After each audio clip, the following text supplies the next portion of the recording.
Hello, boys and girls, and welcome back to another episode of Deep and Effective Big Book Study. I am a recovered alcoholic. Thank you so much for joining us today. Happy to have you with us.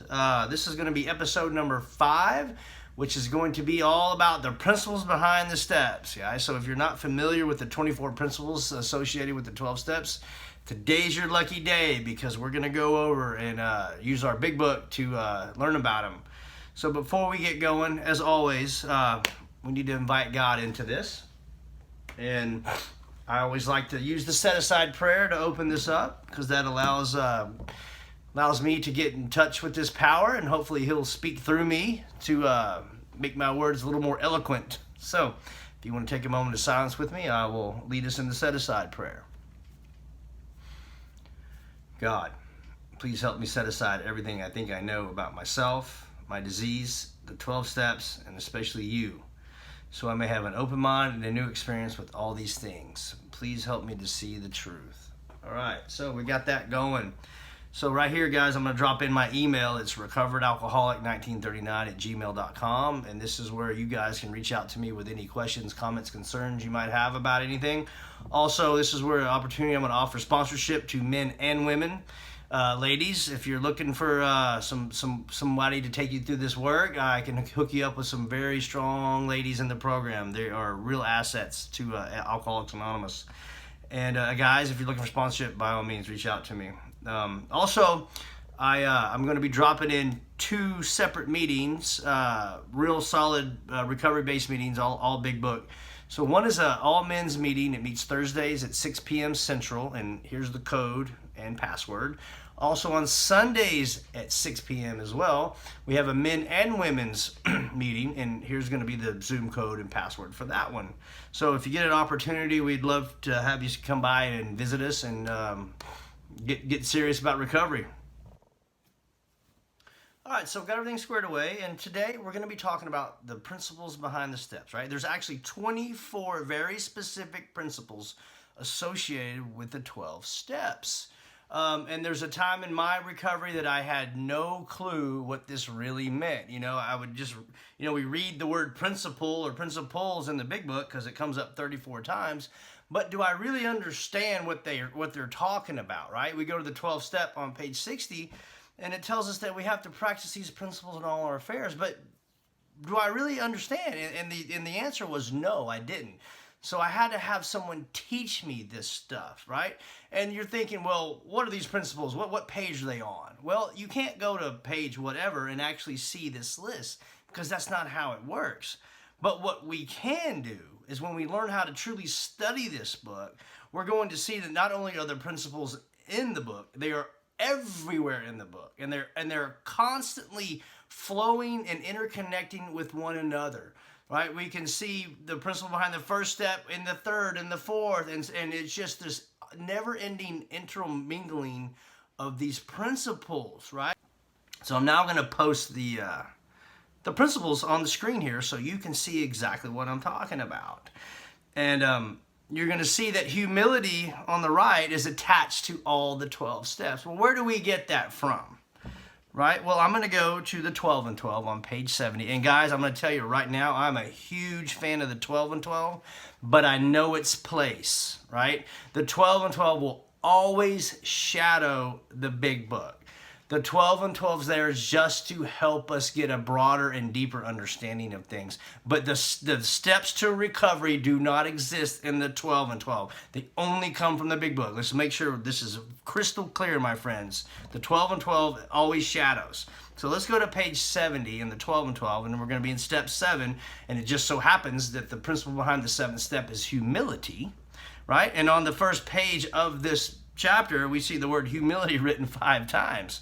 So I'm going to read a paragraph, and we're going to see why humility is behind each of the 12 steps. Listen to me now. On the first page, indeed, the attainment of greater humility is the foundation principle of each of AA's 12 steps. So every step has to have a certain level of humility attached to it. And I'll read some more. For without some degree of humility, no alcoholic can stay sober at all. Nearly all of AAs have found, too, that unless they develop much more of this precious quality, than may be required just for sobriety. They still haven't much chance of becoming truly happy. Without it, they cannot live to much useful purpose, or in adversity be able to summon the faith that can meet any emergency. So what we're reading about right here, my friends, is that behind everything that we're doing has to be a level of humility. And what is humility, right? Well, as always, I'm going to go to my handy dandy little big book dictionary here, and I'm going to read what they tell us is humility. And it says, the absence of self-pride, self-will, or self-assertion. That's some big time information going on right there. The absence of self-will. Because what we learn about in the third step in the entire program, what I really discover that my problem isn't alcohol, my problem is alcoholism, and what's feeding my alcoholism is self-will. But we'll get into that another time. So humility is the absence of self-pride, self-will, and self-subservience. So that's what I need. And that's what each of the 12 steps is designed to do, is to knock down, deflate my ego just enough, step by step by step, so that the level of humility that in my life can become more and more elevated, right? As I go through the steps, I get less self-will and more humility, right? Which means more God and less of me, because that's what I need. So let's go to page 18, guys. And I can tell you, I could spend an hour talking about each principle and showing you an hour's worth of examples within the book and how they interconnect. But for our purposes today, I'm going to give just a few examples of each principle. And like I said, they are interwoven, interconnected. There's this beautiful algorithm that exists within our book. And when you learn how to unlock the code, right, because they're all hidden in plain sight. And when I started to unlock the code, right, and really study, man, things just really, really changed for me. So the principle behind the first step is honesty. It's honesty with humility. And like I said, I could spend an hour on this one alone. But let's go to page 18 right out of the gate, guys. And these are just some of the great examples that I have down for myself. And there's so many more. But on page 18, down the paragraph where it says, but the ex-problem drinker who has found this solution, not any other solution, but this solution, who is properly armed with the facts about himself, can generally win the entire confidence of another alcoholic in a few hours. And here it is. This is about honesty right here. Until such an understanding is reached, little or nothing can be accomplished. See, the whole program rests on my ability to have that first step experience, right? It's about the level of honesty. Am I truly, honestly admitting to myself? That's when we look at the first step and we look at the words, it has the word admit. This is about honesty. Am I getting down to that innermost self, which is going to be on page 30, what I'm going to read right now. So I have to meet the requirement of honesty to be even successful in steps 2 through 12. I've said this before and I'll say it again. Without step 1, without true rigorous honesty, steps 2 through 12 are absolutely useless. So let's go to page 30 and we're going to see the instructions for the first step. And we're going to see the principle of honesty and humility woven within it. And I'm going to read just from the top of 30 and go all the way down because it's all relevant information. Right? Most of us have been unwilling to admit, and this is what the word admit is about honesty, is that we were real alcoholics. No person likes to think he is bodily and mentally different from his fellows. Therefore, it's not surprising that our drinking careers have been characterized by countless vain attempts to prove we could drink like other people. Right? Is this what your life looks like? Have you experienced this where you've tried to prove over and over and over where you could drink like a normal person? I'll keep reading. And here it is. The idea that somehow, someday, he will control and enjoy his drinking is the great obsession of every abnormal drinker. The persistence of this illusion is astonishing. Many pursue it into the gates of insanity and death. And here's the instructions for step 1. We learned that we had to fully concede. This is about conceding to our innermost selves that we were alcoholics. This is the first step in recovery. The delusion that we are like other people or presently maybe has to be smashed. We alcoholic men and women, we are alcoholic men and women who have lost our ability to control our drinking. We know that no real alcoholic ever recovers control. right? This is what it's all about. Am I truly admitting to my innermost self that I'm hopeless, that I'm doomed, right? And until I do that, there's really no need to move forward. See, because the program of Alcoholics Anonymous, I used to think for years was just for an alcoholic. But the reality of it is, it's actually for the hopeless alcoholic, right? Because the rooms are full of alcoholics, but how many of them are truly hopeless? And that's my experience as well, right? I was an alcoholic at 13 years old, but I wasn't a hopeless alcoholic until I reached 41. It's a major difference. So if I understand that if I'm meeting the principle of honesty with humility, because alcoholism is hopeless, I'm doomed to an alcoholic death. There's just example after example after example in the book about what I'm talking about. So if alcoholism is hopeless, well, that's going to take us right into the principle behind the second step. The principle is hope. Hope with humility, right? And let's look at some, and again, there's 100 examples of hope within our book. But let's go all the way back to the title page. Right, one of the most overlooked pages in our book, and it's pretty much the first thing we come to. Sorry, guys, I need a drink of water. And I'm going to read this paragraph right here. I mean, this one sentence, really. It's going to tell us about hope. It's a story of how many thousands of men and women have recovered from alcoholism. See, the word recovered is about hope. This is why we don't teach or preach recovering. AA teaches about recovered, right? Because there's no hope if I'm always going to be sick. The hope comes from being recovered. So even on this title page, that if you understand that you have alcoholism, if I understand I have alcoholism, which is a hopeless, fatal, progressive disease, right? Well, the program is going to offer hope. And that means that I can recover from it. It's a beautiful thing. Let's go to the doctor's opinion. So, on page XXIX, the paragraph where it starts, on the other hand, and strange as this may seem to those who not understand, once a psychic change has occurred, the very same person who's seen doomed, see, that's alcoholism, right? It's a progressive, fatal, I'm screwed. I'm hopeless, right? Who had so many problems he despaired of ever solving them, suddenly finds himself easily able to control his desire for alcohol. The only effort necessary being that he required to follow a few simple rules. So, right, see, I can say this to you guys. As a recovered alcoholic, the easiest thing in the world for me to do today is not drink. Why? Because I'm recovered. This is exactly what this paragraph is talking about. It's offering me hope. See, it's not about just not drinking and go to meetings, right? I have to follow a few simple rules, and when I do that, I will enter into a state of recovered. And that's hope, my friend. And then I can go carry the message, right? It's one of the things we have to understand. What is the message of Alcoholics Anonymous? What's the message? It's the principle behind the second step. It's hope, hope with humility. And that's what we offer the newcomer.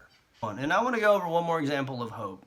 And we'll go to page 25. And this is where I get the name of the channel, right? It's the paragraph that starts with the great fact. It's just this and nothing less, that we've had deep and effective spiritual experiences. We have revolutionized our whole attitude toward life, toward our fellows, and toward God's universe. The central fact of our lives today is absolute certainty that our Creator has entered into our hearts and lives in a way which is indeed miraculous. He has commenced to accomplish those things for us which we could never do by ourselves. See, this is all first and second stuff right here. Right? That first step is about that I am without power to accomplish recovering from alcoholism on my own, right? So in step 2, we have that hope, and this is a beautiful example on page 25. So we have honesty with humility, now we have hope with humility. Let's move into the principle behind the third step, which is faith. Faith with humility. So the paragraph is on the bottom, it starts, this is the how and the why of it. First of all, we had to quit playing God, it didn't work. Next, we decided that hereafter in this drama of life, God was going to be the director. He is the principal. We are his agents. He is the father, and we are his children. Right? This is what it means to step out into faith, is that I'm going to step out of the role that I've always played. I've always played the role of God. right? So now I'm going to take this mindset is that I'm going to step out of the way and allow God to come in and run my life for me. This is what the third step is all about when we turn our will and our lives over to the care of God, right? This is all about faith. And then it says on the top of 63, it says, when we sincerely took such a position. Well, what position are we taking? Well, it's the position of faith. Faith with humility. So here we see the faith. It's all about faith. Am I going to allow God to be my director? These are yes or no. First three steps are yes or no questions. They have to be in order to move on and be successful. Well, that's going to take us right into step 4. What the principle behind the step is courage. Courage with humility. And let's go to page 68. And we're going to see some great examples. On 68, the paragraph that starts with, we never apologize. I'll start there, and then we'll bring out the principle, and you'll see it. We never apologize to anyone for depending upon our Creator. We can laugh at those who think spirituality is the way of weakness. Paradoxically, is the way of strength. And here it is. The verdict of the ages is that faith means courage. All men of faith have courage. So we're seeing the third step principle and the fourth step principle married together, because that's what it's all about. When we understand that faith without works is dead. Because faith, step 3 on its own is absolutely useless. I have to marry it with some works. I have to take that faith and put some courage with it. And this is what we're talking about. And it says all men of faith have courage. They trust their God. This is about faith, right? We never apologize for God. Instead, we let him demonstrate through us. This is about courage. I'm going to let God demonstrate for me what he can do. It's a beautiful thing. So we see courage and with humility. But that's going to take me into the 5th step, which is integrity. Integrity with humility. And there's just tons of examples of integrity here. But let's go over a couple quick ones. 73, we're going to see a beautiful example of integrity. And I'm going to read. Last sentence. He says, we must be entirely honest with somebody if we expect to live long and happily in this world. That's about integrity. That 5th step, it's not about timeliness. It's about am I purposely trying to omit something about myself, right? Because there's no humility in that. See, when I decide that I'm going to go all in with the program, which especially in 4 and 5, it means that I am going to have enough ego deflation to be completely humble and share everything I need to share with another man. It's all about integrity. It's about honesty, right? See the integrity is born out of honesty and courage and faith. That's another example on 74, guys. That middle paragraph, kind of towards the end of it, when it says the rule is we must be hard on ourselves, but always considerate of others. Hard on ourselves. This is about it. It's about me. Again, am I carrying that principle of integrity into my step work? And one more example on 75. On the bottom of 75, this is where we have our still part of our 5th step instructions, where we have these 6 things that we do when we get done speaking with our the person that's here, our 5th step. And I'm going to read it. It says, carefully reading the first 5 proposals, we asked if we've admitted anything. Right? I'm asking myself about, am I truly being, am I having integrity here? Right? When I go home and I get quiet for an hour and I'm reflecting on what I just did, and I go, there's that one thing I wasn't willing to talk about. Well, this is an opportunity for me to practice that integrity. Carefully reading the first 5 proposals and ask if we admitted anything. Right? For we are building an arch through which we will walk a free man. These are questions I'm asking myself right here. Is my work solid so far? Are the stones properly in place? Have we skimped on the cement put into the foundation?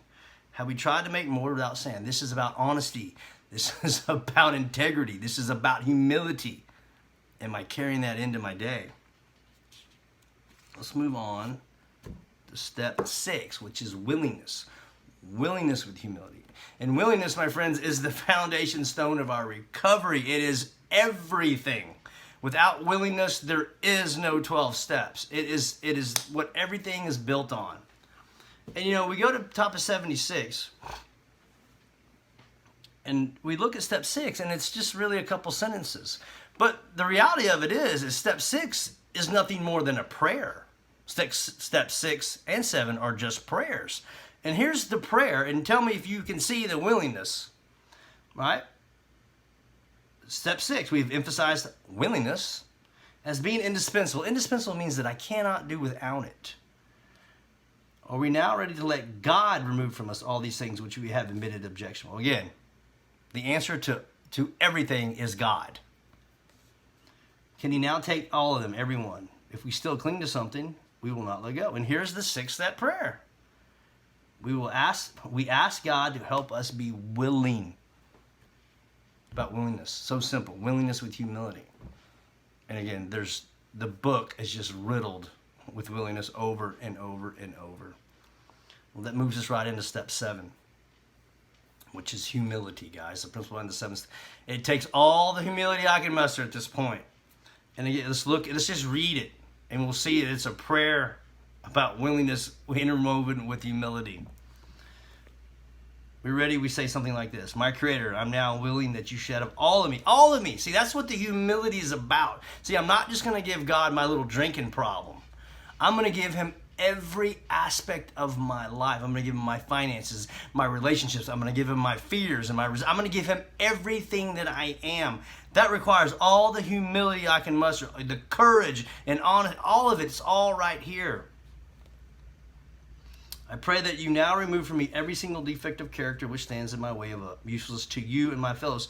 See, God's not taking my character defects away just so I can be a better person and I think I deserve it. No. I'm offering myself to him so I can go now be his servant. Boy, that's humility right there, is it not? Grant me strength as I go out here to do your bidding. Amen. We've completed step 7. Humility with humility in step 7. Now let's look at step 8. And just a little side note, page 76, we have the 6th step, 7th step, and 8th step. And we have the 6th-step prayer, 7th-step prayer, and we have the 8th-step prayer. And all 3 of the prayers are about willingness. Must be pretty important stuff, this willingness. So when we look at step 8, it's the principle of brotherly love. Brotherly love with humility. Let's go all the way back to 67 now. And we're in the 4th step. But like I said, you can see where it's all interconnected. And I'll show you a couple examples of what brotherly love looks like. And it's actually where we get our 4th column for our inventory, page 67. And it starts with this paragraph. We avoid a retaliation argument. We wouldn't treat sick people that way. If we do, we destroy our chance of being helpful. We cannot be helpful to all people, but at least God will show us a way how to take a kindly and tolerant view in each of every one. That's about brotherly love. That's about forgiveness. The principle behind the 8th step is all about forgiveness. Right? And then on 67 as well, we have what's known as the sick man's prayer, or the 4th-step prayer. I've heard it called many, many things. And it's this right here. Right? Though we do not like their symptoms and the way to disturb us, they, like ourselves, were sick too. See, this is when I start to see that other people like me are sick. See, I'm not a bad person. I'm a sick person. And it's the same thing with other people in my life. And here's the prayer, because it's all about brotherly love. We ask God to help us show them the same tolerance and pity and patience that we'd cheerfully grant a sick friend. When a person offended, we said to ourselves, this is a sick man. How can I be helpful to him? Right? God save me from being angry, that will be. That's all about trying to love my neighbor again, right? Because when I go out to make these amends, guys, and I'm going out looking for forgiveness for all the harms that I've caused you, right? Well, it's only fitting that I am got to be willing to offer forgiveness myself. I cannot get forgiveness unless I'm willing to offer it to others. Which takes us right into step 9. It's justice with humility. And they just play perfectly on each other. And we'll stay on 67 for an example of for justice. Right? Let's go with the paragraph. Referring to our list again, putting out the minds the wrongs others had done. We resolutely look for our own mistakes. My mistakes, not yours. Right? And then goes through some questions, right? Where have I been selfish, dishonest, self-seeking, and frightened? Though a situation had not been entirely our fault, we try to disregard the person involved entirely. Where were we to blame? Right? This is what it's all about. The inventory was ours, not the other man's, right? So I don't know about you, but my whole life, it's always been your fault. It's God's fault. It's the teacher's fault. It was my parents' fault. It's the ex-girlfriend's fault. It's everybody's fault but mine. And I also believe that you all should get what you deserve for the way you've treated me, right? But here's what happens with this inventory process. And I come out the other side of it and I have this completely new perspective.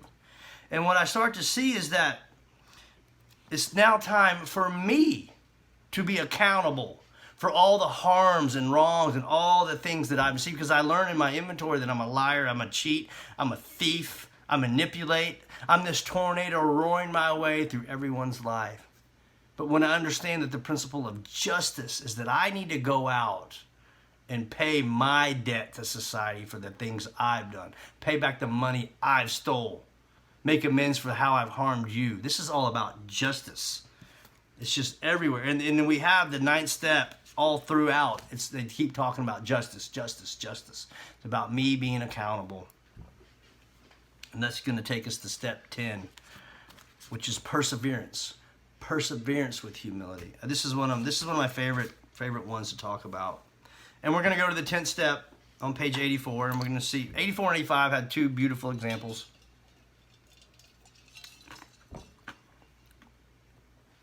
And I'm going to read the 10th step, guys, because we're going to see the principle of perseverance right here.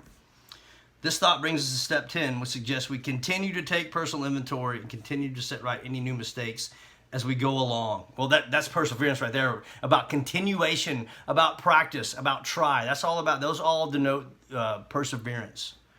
We vigorously commence this way of living. I vigorously commence a way of living of perseverance. I vigorously commence a way of living that incorporates all of these principles that we're talking about into my life, my day-to-day life. It says, we've entered the world of the Spirit. Our next function is to grow in understanding and effectiveness. And here's another example. This is not an overnight matter. It should continue for a lifetime. Now, boy, if that doesn't speak perseverance, I don't know what does. Right? These steps aren't about one and done and I go on. No, this is about I incorporate it into my day-to-day life. Stays with me. Perseverance. Another example on 85. Middle of the page. It says, every day is a day when we must carry the vision of God's will into all of our activities. This is what I'm talking about. That's perseverance. Every day I've got to do my best to live the program of Alcoholics Anonymous. Let's move right into the 11th step, which is spirituality. Spirituality with humility. My friends, the entire 11th step is devoted to one thing, and that's about spirituality. Let's just look at the 11th step on page 59 and understand the wording.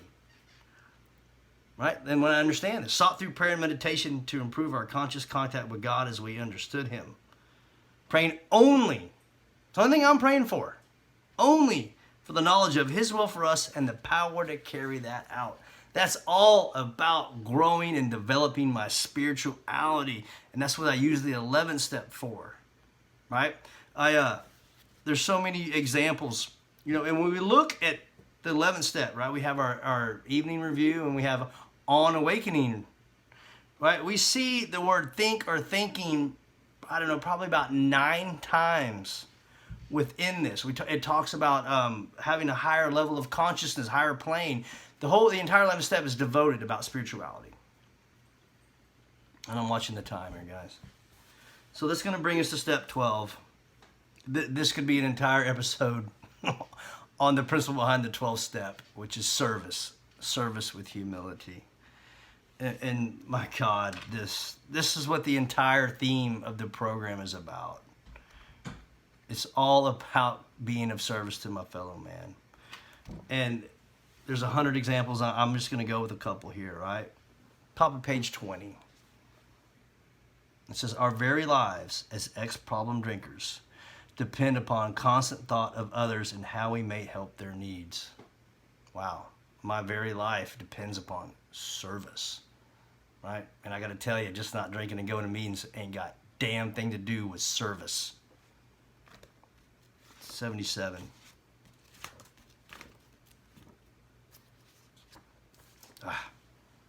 This is back in the amends process, guys. Our real purpose, this is the top of the page, our real purpose is to fit ourselves to be of maximum service to God and the people about. That's my only purpose today, is how can I serve God and my fellow man? How can I be a better human being, right? So here's the thing. I hear this said 1,000 times in meetings, is I don't know what God's will is for me today. Well, I can tell you exactly what God's will for me is today. And I know two things off the top of my head. So, number one, I know that God doesn't want me to commit alcoholic suicide. I know that for a fact. And I also know that God doesn't want me to hurt any of his children. But here's the irony in it all, is that I can't accomplish either one of those without him. I am going to drink without God, and I'm going to hurt you without God. That's what I am programmed to do. Go to page 97, chapter 7, working with others, and go over another example. Top of the page, with the sentence, helping others is the foundation stone of our recovery. Right? A kindly act once in a while isn't enough. You have to act the Good Samaritan every day if need be. Right? This is a daily living program that is in me. I take it with me everywhere I go. So, we have this belief system that we all go to AA, or that there's such thing as Alcoholics Anonymous has a physical address. And it doesn't. See, the program is all about these spiritual principles. Right? And I take these principles exist in me and through me, and I take them with me everywhere I go in life. So I don't need to go sit in a room for an hour to do AA, to practice AA. That's just nonsense. I become a living example of what Alcoholics Anonymous is. I'm going to read something from the forward in the 12 and 12. It will help shed a little more light on what I'm talking about. And in the middle of the page on the 12 and 12 forward, it says, AA's 12 steps are a group of principles, spiritual in nature, which if practiced as a way of life can expel the obsession to drink and enable the sufferer to become happily and usefully whole. So the AA program is just nothing more than a set of spiritual principles, right? And that's me. I become a walking, talking, living example of spiritual principles. I don't need the room to do that. So guys, that is the principles kind of in a nutshell. Another thing that I've learned is that we can sit here and read them out of the book all day long, and they really don't carry much depth and weight. But when I actually start to have an experience with these principles, when I actually start to apply them in my life and understand what it means to have brotherly love and forgiveness and courage and integrity and all of these things that we've been talking about, humility, this is when the recovery really starts to take a hold in our lives. When we start trying to put God and others first. Because, see, my whole life I've been a taker. And the program of Alcoholics Anonymous has taught me how to be a giver. Thank you so much for joining me today. If you already haven't had an opportunity, please hit the subscribe, like, and share with friends. And thank you so much for joining me. And until next time, may God bless and keep you.